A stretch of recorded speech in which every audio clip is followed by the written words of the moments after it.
Solía trabajar el turno nocturno en una gasolinera, una pequeña tienda de conveniencia junto a un tramo tranquilo de la carretera. Digo, solía, porque, después de lo que me pasó hace unos meses, no volveré a trabajar en un turno de noche. La estación es pequeña, del tipo que casi no recibe clientes una vez que se hace tarde. La mayor parte de mi turno la pasaba reponiendo estantes, limpiando mostradores y, de vez en cuando, atendiendo a un camionero o a un viajero de paso. Recuerdo aquella noche con mucha claridad. Eran las 2:30 de la madrugada. A esa hora, incluso los camioneros ya casi no pasaban y yo estaba prácticamente sin nada que hacer. Deslizaba el dedo por la pantalla de mi teléfono, tratando de matar el tiempo. En un momento, salí a tomar un poco de aire. Me froté las manos contra el frío y exhalé varias veces, observando mi aliento desaparecer en la noche. El estacionamiento estaba vacío, solo las bombas de gasolina, la carretera y el oscuro bosque más allá. El letrero de neón parpadeaba débilmente y recuerdo que había neblina, como si el aire estuviera cargado de humedad. Aunque la autopista no estaba demasiado lejos, el lugar se sentía increíblemente silencioso.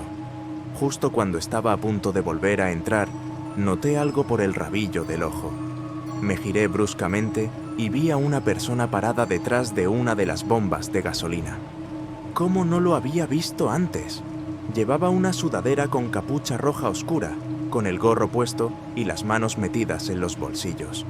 No había ningún auto cerca, así que obviamente no estaba cargando gasolina. Pero tampoco parecía dirigirse hacia la tienda. Solo estaba ahí, medio vuelto hacia mí, como si me estuviera observando.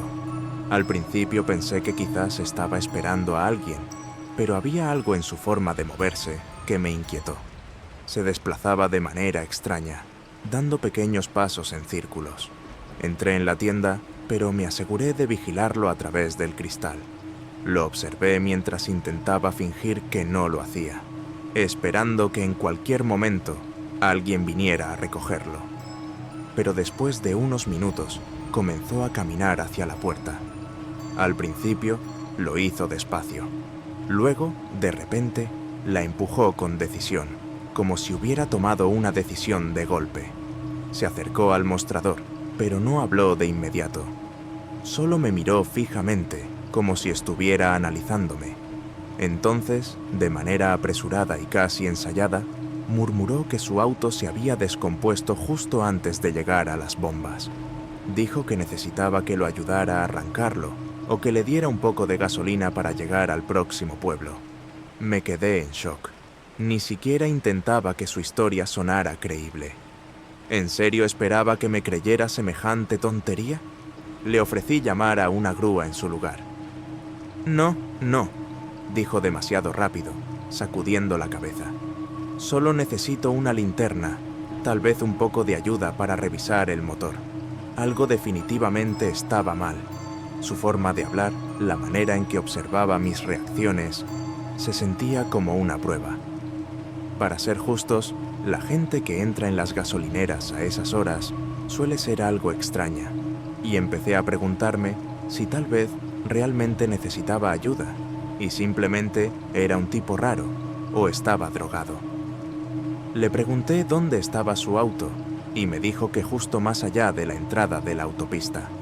Dudé, pero entonces él señaló la pantalla del monitor de seguridad detrás de mí. Giré la cabeza para mirar, y para mi sorpresa, efectivamente había un auto estacionado ahí. Pensé, mierda, tal vez este tipo realmente necesita ayuda. Y entonces me cayó la ficha. Había estado afuera hace solo un momento y habría notado un auto ahí. Volví a mirar la pantalla y vi un leve movimiento junto al parachoques trasero. Alguien estaba agachado, justo fuera de la vista. Un escalofrío recorrió mi cuerpo. Forcé una sonrisa y le dije al tipo que lo ayudaría, pero que primero tenía que ir por mi teléfono a la oficina trasera. Me giré lentamente, sin querer alertarlo, pero en cuanto estuve fuera de su vista, presioné con fuerza el botón de pánico debajo del mostrador. La alarma se activó al instante, resonando en toda la tienda. Esperaba que el tipo se lanzara sobre mí, pero lo que hizo fue aún más inquietante. Toda su energía nerviosa desapareció. Ya no fingía urgencia ni se movía inquieto. Se relajó por completo. Su lenguaje corporal cambió por completo, y entonces sonrió. No era una sonrisa de pánico, tampoco de vergüenza. Era una sonrisa lenta y calculada, como si tuviera todo el tiempo del mundo, como si esto le divirtiera. Me congelé. No tuve tiempo de reaccionar antes de que, con un movimiento fluido, se diera la vuelta y saliera corriendo. Corrí a los monitores justo a tiempo para ver a 2 personas más huyendo, pero no corrían hacia el auto. Se metieron en el bosque detrás de la estación. El coche se quedó ahí, motor apagado, luces apagadas, nadie dentro. Cuando la policía llegó, todo estaba igual que lo había visto. El auto seguía ahí, pero las personas habían desaparecido, sin huellas, sin señales de ellos en ninguna parte. Y luego, un oficial notó algo que yo no había visto antes. La puerta del pasajero delantero estaba abierta. Había una tercera persona dentro todo el tiempo. La policía tomó mi declaración y revisó las grabaciones. Días después, me dieron noticias. El auto había sido reportado como robado hacía casi una semana, a más de 160 kilómetros de distancia. Nadie lo reclamó. No había reportes de personas desaparecidas, ningún otro crimen vinculado al auto. Solo un vehículo abandonado en medio de la nada, sin explicación. Han pasado meses y todavía no hay respuestas. No sé por qué las gasolineras son objetivos tan frecuentes para este tipo de cosas, pero sí sé algo con certeza. Nunca volveré a trabajar en un turno nocturno. Hace unos meses, mientras paseaba por un mercado de pulgas en busca de antigüedades, encontré una caja de música muy peculiar. Estaba adornada con intrincados detalles tallados a mano y parecía tener siglos de antigüedad. Atraído por su belleza, decidí comprarla y llevarla a mi casa. Desde el momento en que la caja de música entró en mi hogar, las cosas empezaron a cambiar. Por las noches, una melodía inquietante resonaba en el aire, sin que nadie la activara. Al principio pensé que era solo mi imaginación, pero pronto los fenómenos paranormales se hicieron evidentes. Objetos que se movían solos, sombras que acechaban en las esquinas y susurros en la oscuridad se convirtieron en parte de mi rutina diaria. Intrigado y aterrado por igual, decidí investigar el origen de la caja de música. Descubrí que estaba relacionada con la historia de una niña desaparecida hace décadas en el vecindario. Determinado a desentrañar el misterio, me adentré en un sótano oculto bajo mi casa. A medida que descendía por las escaleras polvorientas, una sensación de malestar se apoderaba de mí. El aire se volvía más denso y frío, como si estuviera entrando en un lugar prohibido. Al llegar al sótano, me encontré con una habitación lúgubre y llena de objetos antiguos. En el centro, una figura borrosa se materializaba lentamente. Era la niña de la que tanto había oído hablar, con ojos vacíos y un aura de tristeza a su alrededor. Me di cuenta de que la caja de música era su posesión más preciada y que su espíritu estaba atrapado en ella. Con voz temblorosa, la niña me contó su historia. Había sido secuestrada y encerrada en ese sótano, donde finalmente había perdido la vida. Desde entonces, su espíritu vagaba en busca de paz. Conmovido por su relato, prometí ayudarla a encontrar la paz que tanto anhelaba. La melodía de la caja maldita cesó, y la habitación quedó sumida en un silencio sepulcral.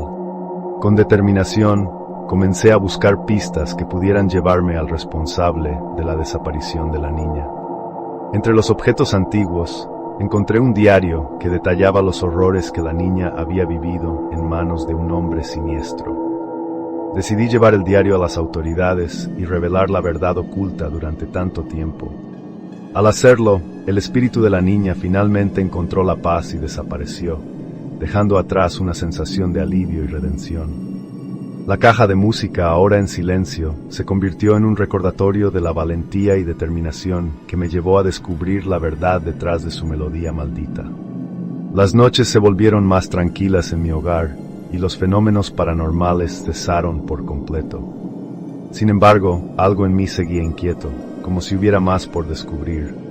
Decidí investigar a fondo la historia de la niña y su captor, adentrándome en archivos antiguos y hablando con vecinos ancianos que recordaban la tragedia. Descubrí que el hombre siniestro que había secuestrado a la niña era un antiguo habitante del vecindario, un hombre solitario y perturbado que había vivido en una casa abandonada en las afueras. Con determinación me dirigí a la casa en ruinas, sintiendo un escalofrío recorrer mi espalda al adentrarme en sus sombríos pasillos. Entre los escombros y la maleza, encontré un sótano oculto similar al de mi propia casa, con una caja de música idéntica a la que había comprado.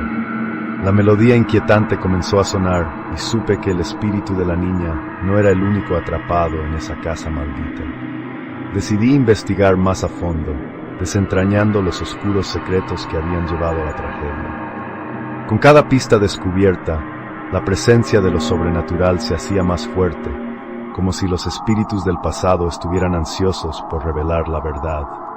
Me sumergí en un mundo de misterio y peligro, enfrentándome a fuerzas que desafiaban toda lógica y razón. La caja de música se convirtió en el centro de un enigma que amenazaba con consumirme por completo. Sin embargo, mi determinación y valentía no flaquearon, y continué mi búsqueda de respuestas, sin importar los peligros que pudiera enfrentar. Finalmente, después de desentrañar cada secreto oculto en la casa abandonada, logré liberar a los espíritus atrapados, incluido el de la niña, que finalmente encontró la paz eterna. La melodía de la caja de música cesó para siempre, y la casa en ruinas quedó en silencio, como si un peso antiguo hubiera sido levantado de sus deterioradas paredes. Mi experiencia con lo sobrenatural me dejó marcado para siempre, pero también me enseñó el valor de la compasión y la perseverancia ante la adversidad. La caja de música, ahora en silencio y liberada de su carga espectral, se convirtió en un símbolo de redención y esperanza, recordándome que incluso en los lugares más oscuros puede encontrarse la luz. El pacto de las sombras. Mi nombre es Martín, y nunca imaginé que al investigar la historia de mi familia, descubriría una antigua maldición que nos ha afectado por generaciones. Todo comenzó cuando encontré un viejo diario en el desván de la antigua mansión familiar. El diario pertenecía a un ancestro lejano, quien relataba un oscuro pacto que había sellado con una entidad maligna a cambio de poder y riqueza. Decidí adentrarme en la historia de mi familia y descubrir la verdad detrás de esta maldición que nos perseguía. Al explorar la mansión, encontré pistas inquietantes y objetos misteriosos que parecían tener un poder siniestro. Antiguos pergaminos con inscripciones en un idioma desconocido, velas negras que nunca se consumían y extrañas figuras talladas en madera que parecían seguirme con la mirada. Cada descubrimiento aumentaba mi inquietud, pero estaba decidido a desentrañar el misterio que envolvía a mi familia. Una noche, mientras investigaba en la biblioteca de la mansión, comencé a sentir una presencia oscura a mi alrededor. Las sombras parecían cobrar vida propia, retorciéndose y danzando a mi alrededor. Un frío intenso me invadió y supe que no estaba solo en la habitación. Voces susurrantes resonaban en mis oídos, susurros incomprensibles que me helaban la sangre.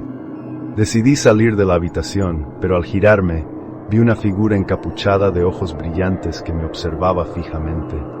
Corrí escaleras arriba, sintiendo su presencia acechándome en cada sombra. Fue entonces cuando comprendí que la maldición estaba cobrando vida, que el oscuro ser del pacto ancestral estaba cerca y que el ritual siniestro debía completarse antes de la próxima luna llena. Temí por mi vida, pero sabía que debía enfrentar a esta entidad maligna si quería romper la maldición que había consumido a mi familia durante tanto tiempo. Armado con valentía y determinación, tracé un plan arriesgado para confrontar al ser de las sombras. En la noche de la luna llena, en el corazón de la mansión, me preparé para el enfrentamiento final. Velas negras iluminaban la habitación, proyectando sombras retorcidas en las paredes. El aire estaba cargado de electricidad, como si el mismo diablo estuviera presente. La figura encapuchada emergió de entre las sombras, con ojos ardientes fijos en mí. Un escalofrío recorrió mi espalda, pero me mantuve firme. «Libera a mi familia de esta maldición», grité con voz temblorosa, desafiando al ser oscuro. La entidad emitió una risa gutural y comenzó a recitar palabras en un idioma antiguo y olvidado. Luces danzantes llenaron la habitación, proyectando sombras grotescas en las paredes. Sentí una fuerza oscura intentando invadir mi mente, pero me aferré a mi determinación. Con cada fibra de mi ser, me concentré en romper el pacto de las sombras que había atormentado a mi familia. En un momento de claridad, vi una oportunidad y lancé un frasco de agua bendita hacia la entidad. Un grito ensordecedor llenó la habitación, seguido de un torbellino de sombras que se retorcían y desvanecían en el aire. La mansión tembló con la liberación de la maldición, como si la misma tierra exhalara un suspiro de alivio. Cuando la calma regresó, supe que la maldición había sido rota, pero a un alto costo. Miré a mi alrededor, viendo los restos de la entidad disipándose en la oscuridad. Sabía que la paz había vuelto a mi familia, pero también sabía que nunca más sería el mismo. El precio de romper el pacto de las sombras había dejado una marca imborrable en mi alma, una cicatriz que recordaría para siempre la oscuridad que yacía en lo más profundo de la mansión familiar.